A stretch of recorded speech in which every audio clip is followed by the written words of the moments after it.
We are now on the bottom of Daf Nun Heyamid Al. Toshma. Rabbi Meir Omen. We have a brisa that records Rabbi Meir's statement, Kol Melacha Shi L'Tzorech HaMoed. If on Erev Pesach, on the 14th, he is doing a Melacha L'Tzorech HaMoed, here on Amid Beis, Gomra B'Arbasar, you're allowed to complete it on the 14th. It sounds like, according to this record of Rabbi Meir, we require two conditions to be fulfilled. Number one, Gomra, he's already begun the Melacha before the 14th in the morning. And number two, it's L'Tzorech HaMoed. Emasai, when is he allowed to engage in this Melacha on the 14th? Bisman shehiskil ba kodem arbasar, avalo hiskil ba kodem arbasar, lo yaskil ba b'nei arbasar. Afilu tziltzil kotan, afilu tzvacha kana. We see clearly that the heter that Rabbi Meir offers and formulates is in a case where he started the Melacha before the 14th, is limited to a case of L'Tzorech HaMoed. L'Tzorech HaMoed in, Shelo L'Tzorech HaMoed lo. So once again, we see like the first tzad in the suffix, that only a Melacha, which is L'Tzorech HaMoed, you're allowed to be Gomer the Melacha, but nevertheless, even though it's L'Tzorech HaMoed, you're not allowed to begin the Melacha. And if it's Shelo L'Tzorech HaMoed, then even to complete the Melacha is awesome. So if you have two conditions, it's A, L'Tzorech HaMoed, and B, you began it before the 14th, then it's Mut. Gemara rejects. Who adid afilu shelo l'tzorech nami gamrinon? The heter of Rabbi Meir to complete a Melacha that you began before daybreak on the 14th applies even shelo l'tzorech hamoed. V'hakam mashmala. The afilu l'tzorech hamoed migmar in eschulele lo. The reason why this brisa in Rabbi Meir emphasizes L'Tzorech HaMoed is not to limit the heter to Tzorech HaMoed, but to tell you that even if it's L'Tzorech HaMoed, I still require that you began the Melacha before it. So that if you are starting a brand new occupation, a new manufacture, and it's L'Tzorech HaMoed, that's us. Toshma. And here's where the Gemara is going to come to a final conclusion. From the following brisa, Rabbi Meir Omer Kol Melacha Shi L'Tzorech HaMoed, Gomra B'Arbasar. If it's number one, L'Tzorech HaMoed, and number two, you began the Melacha before the 14th, then it's mutter. You're allowed to complete the Melacha. V'she'ena L'Tzorech HaMoed asur. In other words, this heter of L'Gomra is only L'Tzorech HaMoed. If it's Shelo L'Tzorech HaMoed, we're not going to allow you to complete the Melacha, even though you began it before the Shas Isur, so to speak. The osim melacha bi'arei psachim ad chatzos, as far as melacha until chatzos, if it's makom shenagu leheter, then you can do any melacha in the morning, because they never accepted the minhag shelo lasos melacha. So it's shelo l'tzorech melacha, and so forth. It's lo l'tzorech hamoed, and it's mutter. But makom shenagu, if it's a makom where they accepted the minhag to, just one second.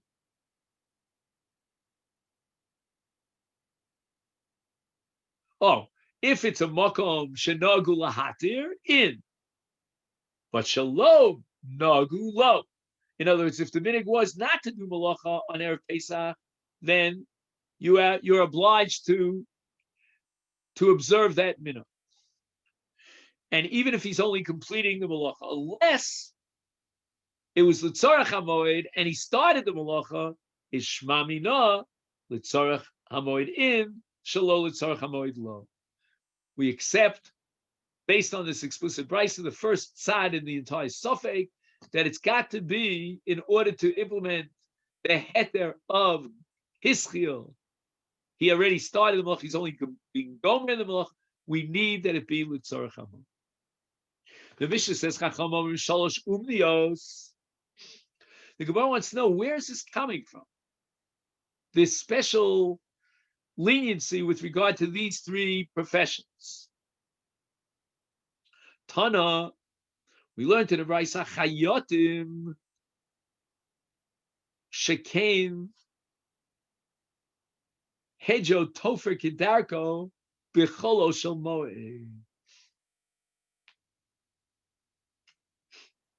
The Brisa wants to establish that the heter melacha of these three umdim, like for example a chayat on Erev Pesach, is rooted in the Mishnah in Moed Katan that formulates the law of Melacha on Chol HaMoed. Now, Chol HaMoed, keep in mind, is much more chamur than abstaining from Melacha on Erev Pesach, which is perhaps a matter of minhag, as we said.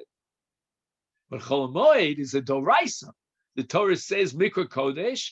The Moed is endowed with Kedushas Hayom that generates an Isur Melacha.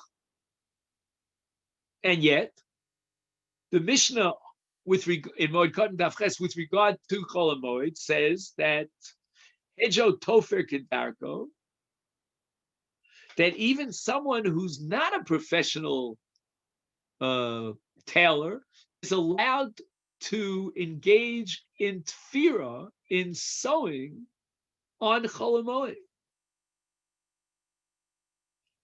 We have now almost the Kal V'chomer.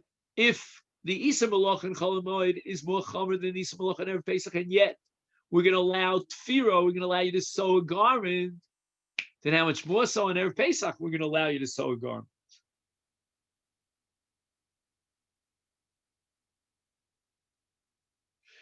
Oh, he quotes in the footnote a different pasuk. I quoted the pasuk Mikra Kodesh, based on a Gemara Chagiga Yudches. Isur Melacha and Chol HaMoed is doraisa from the pasuk Es Chag HaMatzot Tishmor Shivas Yom. Okay.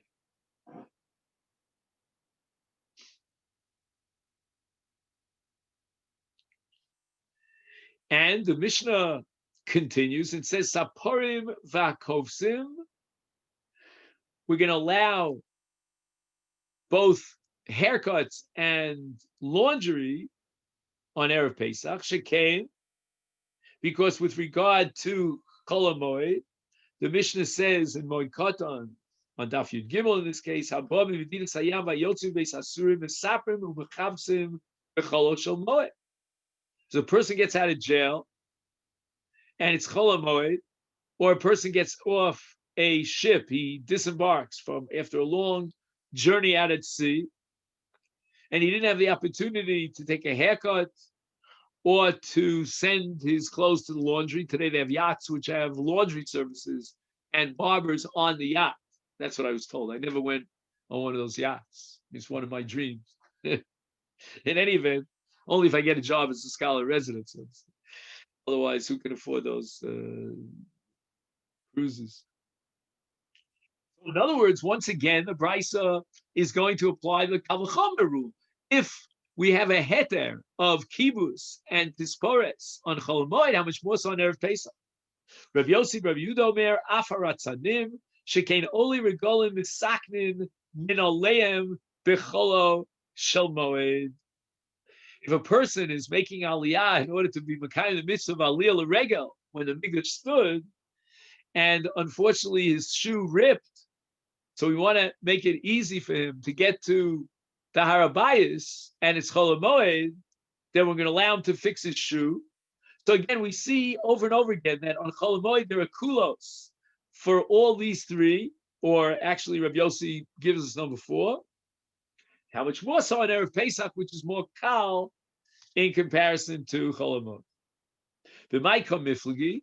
So what's the machlokus here between the Chachamim and Rabbi Yossi as to whether or not we should allow the shoemakers to make shoes on Erev Pesach? Mar Savar, according to Rabbi Yossi, lemeidim tchilas melacha l'sof melacha, misof melacha. In other words, that if we allow you to fix shoes that are ripped, then we're going to derive even creating shoes you're allowed to do. Umar Savar, ein lemeidim, Chachamim of the opinion, ein lemeidim tchilas ha-melacha misof ha-melacha. In other words, if you already have a pair of shoes and you're just fixing them, that melacha there would be matir on Chol HaMoed because he needs his shoes on Chol HaMoed. But to go and create a brand new pair of shoes, that's something you should do earlier. And therefore, in Erev Pesach, we're not going to allow you to create new shoes. That's the sheet of the Tanakh of the Chacham. Now, the following Mishnah deals again with the Isa Melacha on the 14th of Nisan, but from the perspective of what's called Tircha. And there are two categories in Halacha. There's Melacha and there's Tircha. And on Shabbos and Yontif, and even on Chol HaMoed, we find an Isa Tircha Yisera. We don't want you to get involved with exerting work. We want the day to be a day of Menucha. And it should be unique, it should be different than the rest of the week. However, there are certain kinds of activities which might be construed and defined as tircha, but we're going to allow them and permit them on Erev Pesach. For example, moshivim shvachim litarnagolim. We have chickens that are laying eggs, and we're going to sell these eggs, so it's a parnasa, and it's Erev Pesach. And we need the chicken to sit over the eggs. Sure what you call that in English. Is that called brooding, maybe? Just 1 second. Give me a second here.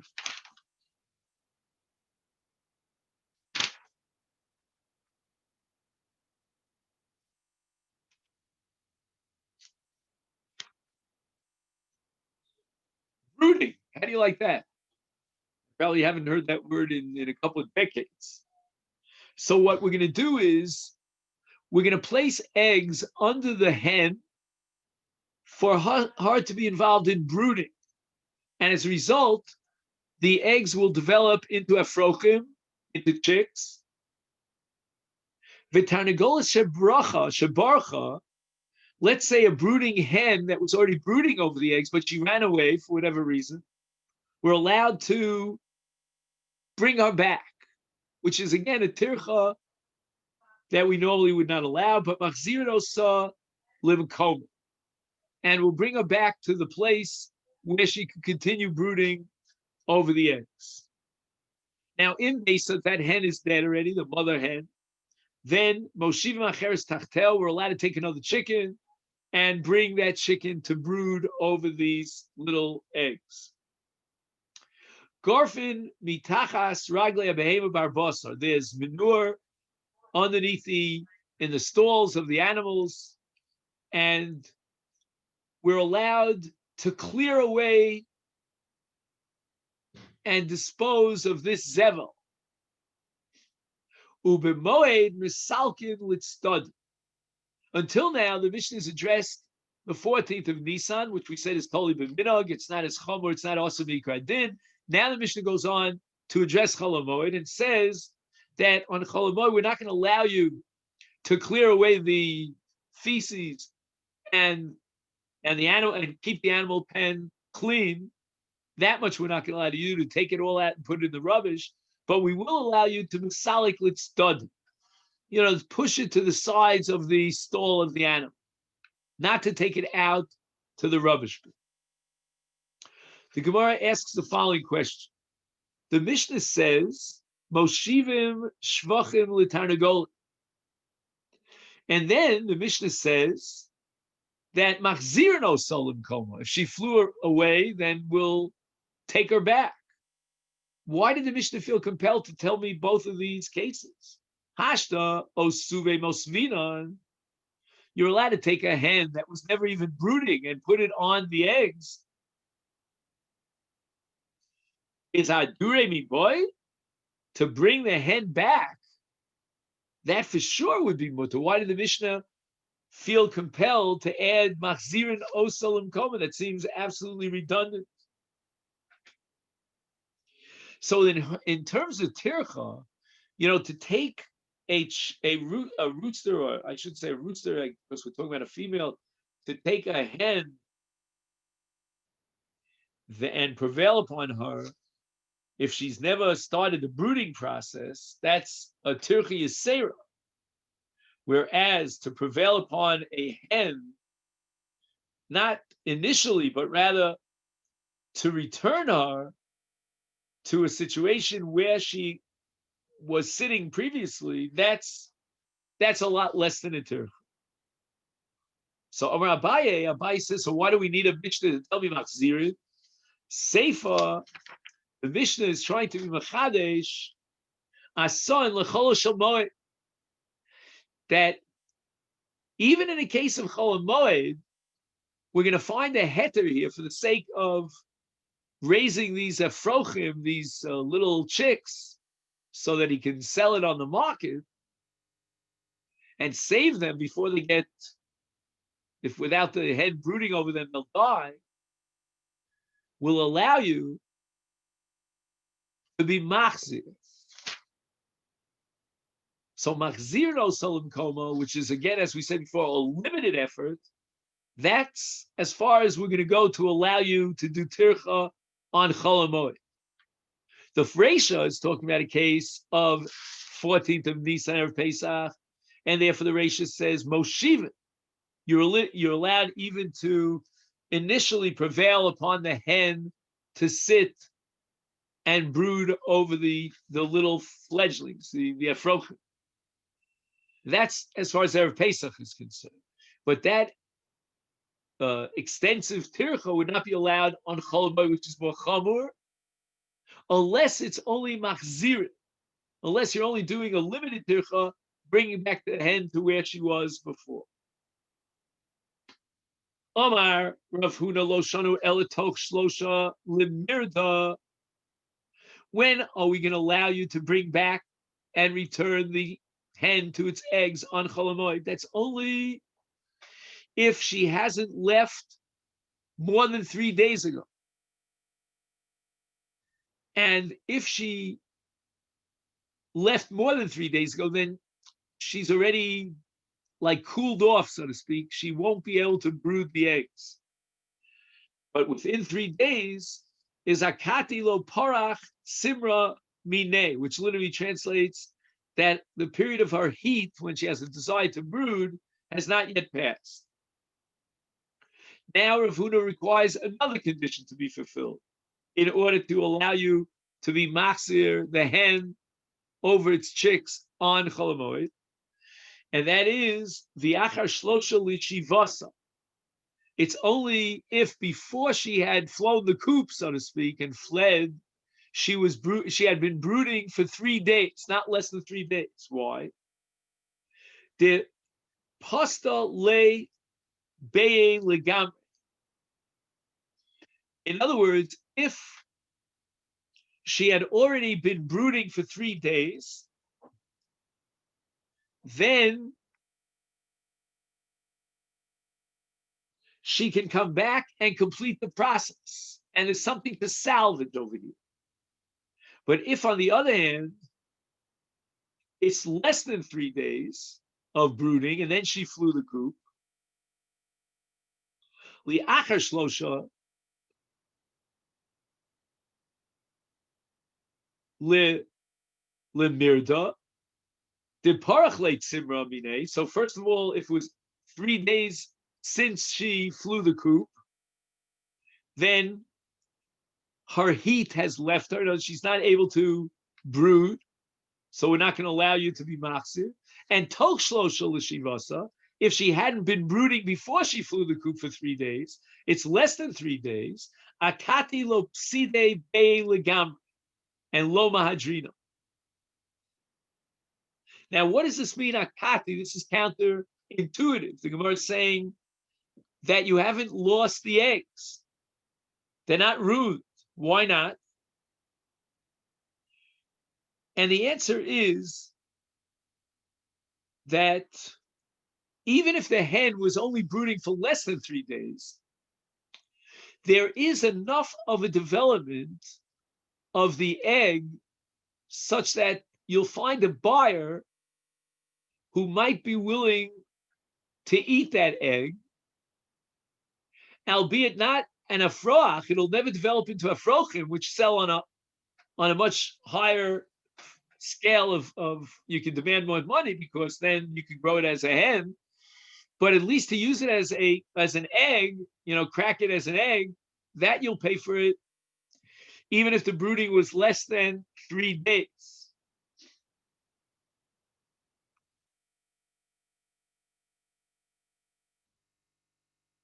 Just 1 second. Oh, he has a very important footnote here. He says, after 3 days of brooding, of incubation, the embryo has already started to form. Consequently, these eggs are no longer fit for eating, and they only have value if hatched. If we do not allow the owner to return the hen to the eggs, he will suffer an irretrievable loss.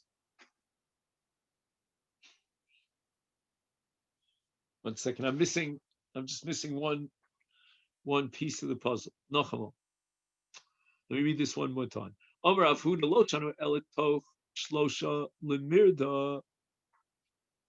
So then she'll be able to continue brooding if we get her back. Okay, that much I understand. But it's got to be li'achar shlosha l'shivasa. She had already brooded for 3 days.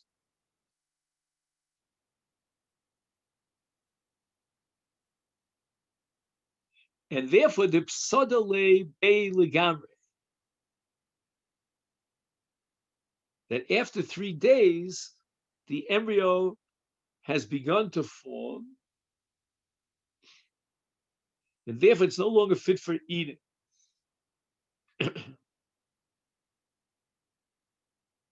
So it only has value if it's hatched, and therefore we have to allow the owner to return the hen right on Chol HaMoed, so that the egg will be hatched.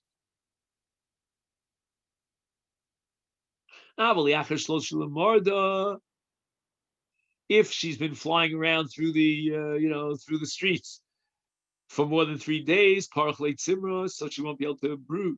But toch shlosha l'shivasa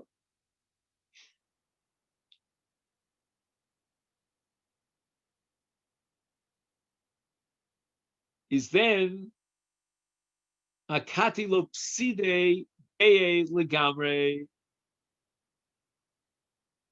Lo madrina.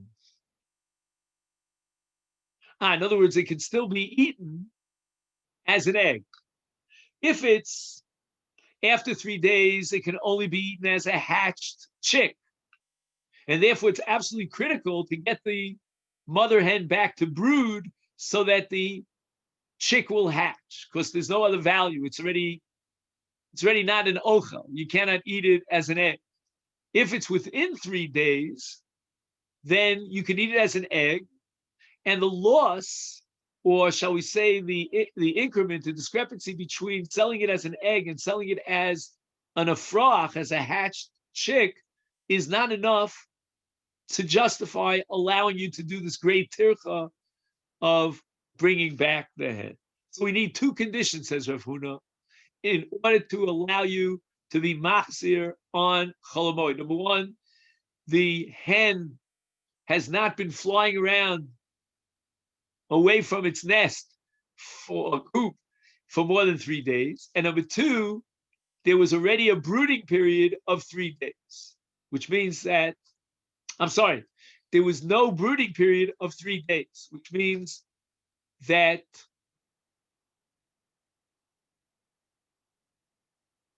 just 1 second. There was a brooding period of 3 days. I keep making the same mistake. If there was a brooding period of 3 days, then it's critical to get the hen back brooding, because it's no longer edible as an egg. If, on the other hand, it's within 3 days, nishkeferlach, it's not such a terrible financial loss, because he can sell it as an egg. Rabbi Ami Omar, afilu toch shlosha lishivasa madrina,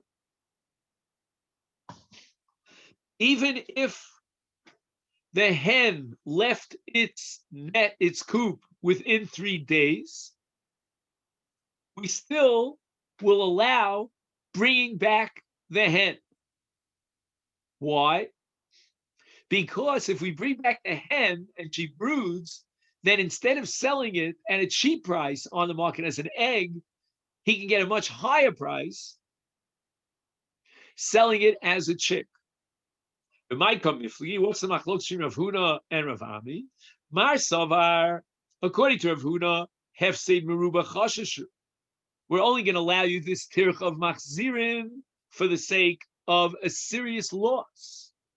And that only applies if you cannot sell it as an egg, because it's beyond 3 days of brooding.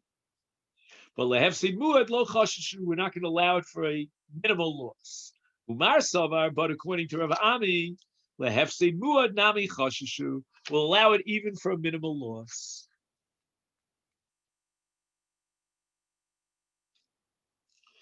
Garfin mitachas, we can clear away the schmutz, the feces from underneath the animal on the 14th and disposable. But on Chol HaMoed, we're only going to allow you to move it to the sides. Tanur Rabbana, we learned in the Brisa, Hazevel shebechotzer misalkin oso litzdadin. If there's feces in a courtyard, push it over to the side. Sheberefes, but if it's in a stable, and I'm going to skip a word deliberately, motziin osoli ashpa. Then, in a case not of a chotzer but of a stable, where there's more of a hafra'ah, then we're going to let you take it all the way out to the to the disposable, to the tzvardeah, what we call. But I skipped one word because the Brisa says sheberefes b'shebachatzer. Hagufa kasha, says the Gemara. Hey, you contradict yourself from A to B. Amrit, you said that zevel shebachatzer misalkin osolit stadim. Then, in the case of a courtyard, we're only going to allow you to push it on the sides. And then you said sheberefes v'shebachatzer motzin osol ashpa. We're going to allow you to take it all the way out to the ashpa, outside of the courtyard. Amar Abai lo kasha. How do we reconcile this contradiction? Kan be'arbasa v'kan b'chol HaMoed. In the case of our boss, we're going to be more lenient, and we're going to allow you. That's the sefer, to take it all the way out to the ashpa. But on Chol HaMoed, we have to limit your tircha. We're not going to allow you to take it all the way out to the ashpa. We'll just allow you to move it to the sides of the courtyard. Rava says no. Hava b'chol HaMoed. We're talking in both the Reisha and the Sefer about Chol HaMoed. V'hachi kamar im nase chotzer kirefes. He's not talking in the Sefer about a chotzer. He's talking about a chotzer that became a refes. And then he's going to be allowed motziin oso li ashpo. You can take it out to the heap. If the courtyard is so cluttered with dung, okay, that's an interesting word here in the English, that there's no room to push it to the sides of the yard. So then we're going to allow you, even on Chol HaMoed, to take it out. The Mishnah says, Molichin kelim u'meviyim mibeis ha'uman, that you're allowed to take utensils to the house of an uman who's going to fix the utensils, and mibeis. Meviyim means we retrieve them, and you're allowed to do this on Chol HaMoed, even though it's not L'tzorech HaMoed. Omar Rav Papa, Badiklon Rava. Rava used to test his students to see if they're sharp, and he tested us with the following question. Tanan, we learned in a Mishnah. This is our Mishnah. Molichin u'meviyim kelim mibeis ha'uman, afal pi she'einam L'tzorech HaMoed. V'raminu ein meviyim kelim mibeis ha'uman. We're not allowed to take kelim from the Beis HaUman. Let's go up to the Uman and pick up my keli. I don't want to leave it by you. I want to take it home. And we're not allowed to do that. And then it says, if he's afraid that the craftsman is crafty and he won't return the object to him if he leaves it there till after Yontif, and he's allowed to take it on the Moed.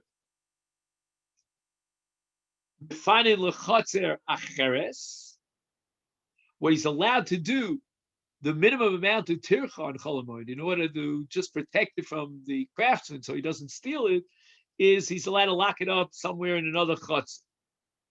In any event, we have a clear-cut stira from this second Mishnah, which is the Mishnah Moed Katan, to our Mishnah here in Pesachim. The Mishnah in Moed Katan prohibits retrieving the utensils, carrying them from the craftsman all the way to the owner's home, whereas our Mishnah says no, molichin u'mevi'in in both directions. So we would answer Rava when he challenges us with this stira, there's no kash over here, because the leniency in our Mishnah is because our Mishnah is addressing the 14th of Nisan, which is only a minhag. It's not mikrad din.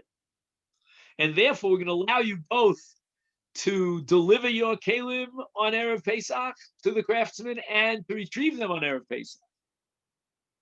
But on Chol HaMoed, which is the Mishnah in Moed Katan, where we're dealing with an Isa Doraisa of Melacha, there we're only going to allow you to bring your utensils to the craftsman, but not to bring them back unless you're afraid that it'll be stolen.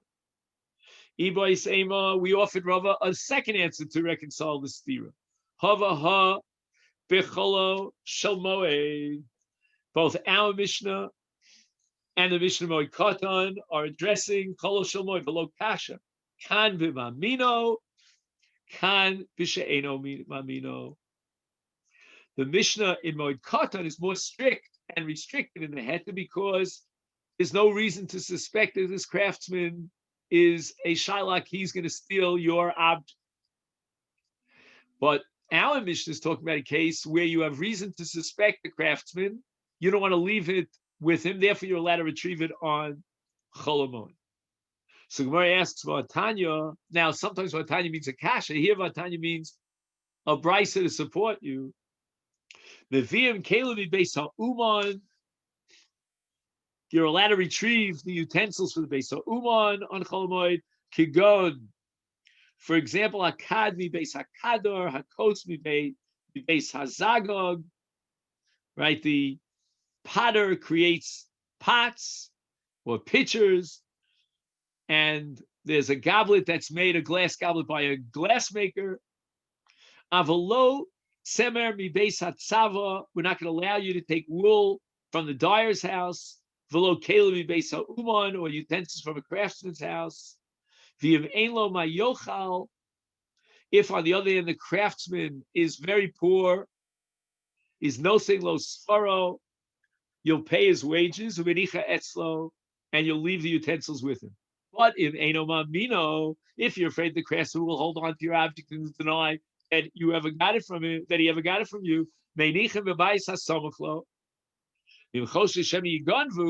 he's afraid that by leaving it in the next door house, somebody will steal it, he should do it in a very secretive way and carry it to his house. So we see that this brisa is making a distinction as far as retrieving your object from the craftsman between whether you trust him or you don't trust him. If you don't trust him and you might lose your object, we're going to allow you to do melacha, not melacha, I should say tircha, on Chol HaMoed. But wait a second. We're not out in the clear yet.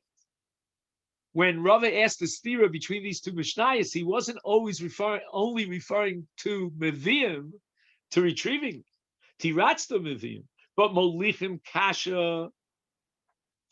There's still a stira between the two mishnayos with regard to taking the utensil over to the craftsman. Why? Diktani, the Mishnah in Moed Katan says ein meviim, v'kolshkein di ein molichin. And Mishnah says explicitly that you're allowed both meviim and molichim. So your second answer is going to be rejected. We're going to have to go back to the first answer. Our Mishnah is not talking about Chol HaMoed, but rather about Erev Pesach. And now we'll complete the daf.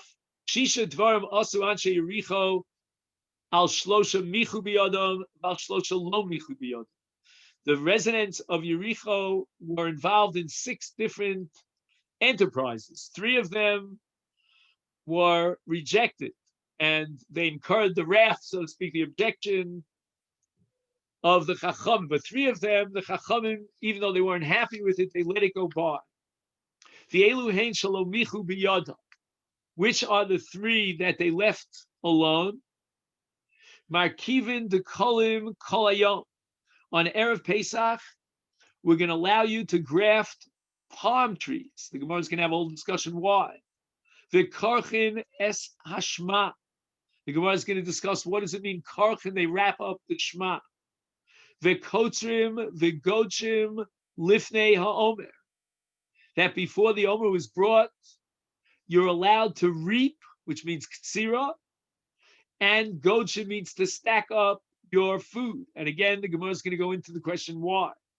But Elu Shemichu B'Yadam, in the following 3, they couldn't tolerate it, and the Chachamim reproved them. Number 1, Matirim Gamzios Shel Hegdesh. There were branches of trees that belonged to Hegdesh, and people started using them, and that's Me'ilah. And here on the top of Nunvav and Aleph, Yochlu Mitachas HaNisharim B'Shabbos, there were fruits that fell from the tree on Shabbos. This is Nolad, and they objected to people who were eating these fruits. And finally, Notznim Peil is Yerek. They were Mafresh Perek Peah from Yerakos.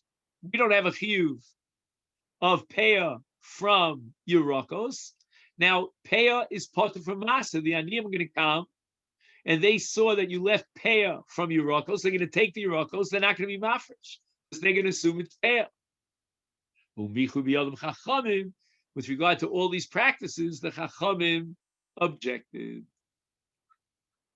So both sides, as far as Daf Nun Vav is concerned, I will try my best, if I can, somewhere between now and Sunday, to try to record that. But Amir Hashem, there on Yom Rishon, we will be up to Daf Nun Zayin 57.